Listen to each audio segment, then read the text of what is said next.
എന്തുകൊണ്ടാണ് പിണറായി വിജയൻ ചരിത്ര വിജയം കൈവരിച്ചത്?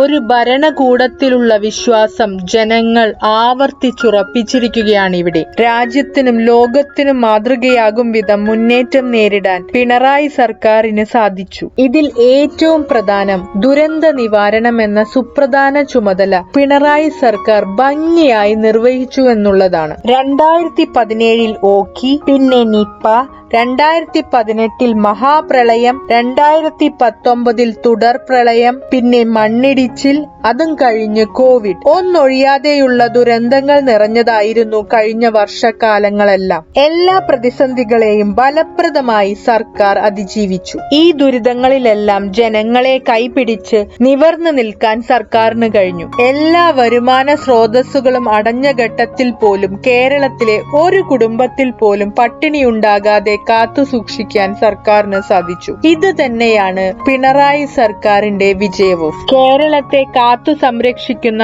കപ്പിത്താൻ എന്ന പരിവേഷത്തിലേക്ക് ഇക്കഴിഞ്ഞ നാളുകളിൽ പിണറായി മാറി. ആകാശം ഇടിഞ്ഞു വീണാലും ഒരു കൈകൊണ്ട് താങ്ങാൻ താനുണ്ട് എന്ന ആത്മധൈര്യമാണ് ദുരിതങ്ങളുടെ പരമ്പര കാലത്ത് അദ്ദേഹം കേരളത്തിലെ ജനങ്ങൾക്ക് നൽകിയത്. പ്രതിസന്ധികൾക്കിടയിലും നിരവധി ക്ഷേമ പ്രവർത്തനങ്ങൾ സർക്കാർ നടപ്പിലാക്കി. ക്ലാസ് മുറികൾ ഹൈടെക് ആക്കി, ആധുനിക സ്കൂൾ കെട്ടിടങ്ങൾ ഒരുക്കി, 1 ലക്ഷത്തിലധികം ലാപ്ടോപ്പുകൾ വിതരണം ചെയ്തു. പാഠപുസ്തക വിതരണം അധ്യയന വർഷം തുടങ്ങുന്നതിനു മുമ്പ് തന്നെ പൂർത്തിയാക്കി. പെൻഷൻ തുക വർദ്ധിപ്പിച്ചു. 20 രൂപയ്ക്ക് ഊണ് കഴിക്കാവുന്ന ജനകീയ ഹോട്ടലുകൾ ആരംഭിച്ചു. ലൈഫ് മിഷൻ പദ്ധതിയിലൂടെ 2.5 ലക്ഷം പേർക്ക് വീട് വെച്ചു കൊടുക്കുകയും ദുരിതാശ്വാസ നിധിയിലൂടെ 5000 കോടി രൂപയോളം നിരവധി പേർക്ക് വിതരണം ചെയ്യുകയും ചെയ്തു. നെല്ലുൽപാദനവും പച്ചക്കറി ഉൽപാദനവും പാലുൽപാദനവും വർദ്ധിപ്പിച്ചതും ഇടതുപക്ഷ സർക്കാരിന്റെ നേട്ടങ്ങളിൽ പെടുന്നു. മുടങ്ങിക്കിടന്ന ഗെയിൽ പൈപ്പ് ലൈൻ, ഇടമൺ കൊച്ചി വൈദ്യുത ലൈൻ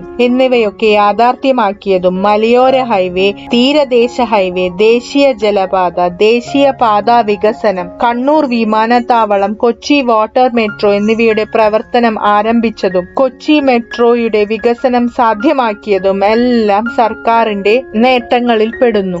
മഹാപ്രളയം വന്നപ്പോൾ ചേർത്തു പിടിച്ചതും, പട്ടിണിയായി പോകേണ്ട ദിനങ്ങളിൽ ഭക്ഷ്യ കിറ്റുകൾ തന്നതും, രോഗഘട്ടങ്ങളിൽ തെളിഞ്ഞു നിന്ന കരുണയുടെ കൈത്തിരിയായതും, പെൻഷൻ വർദ്ധിപ്പിച്ച് വീട്ടിലെത്തിച്ചു തന്നതും സാധാരണക്കാരായ ജനങ്ങൾ മറക്കാത്തത് കൊണ്ട് തന്നെയാണ് പിണറായി സർക്കാരിന് ഈ 2ാം ഊഴം അവർ നൽകിയത്.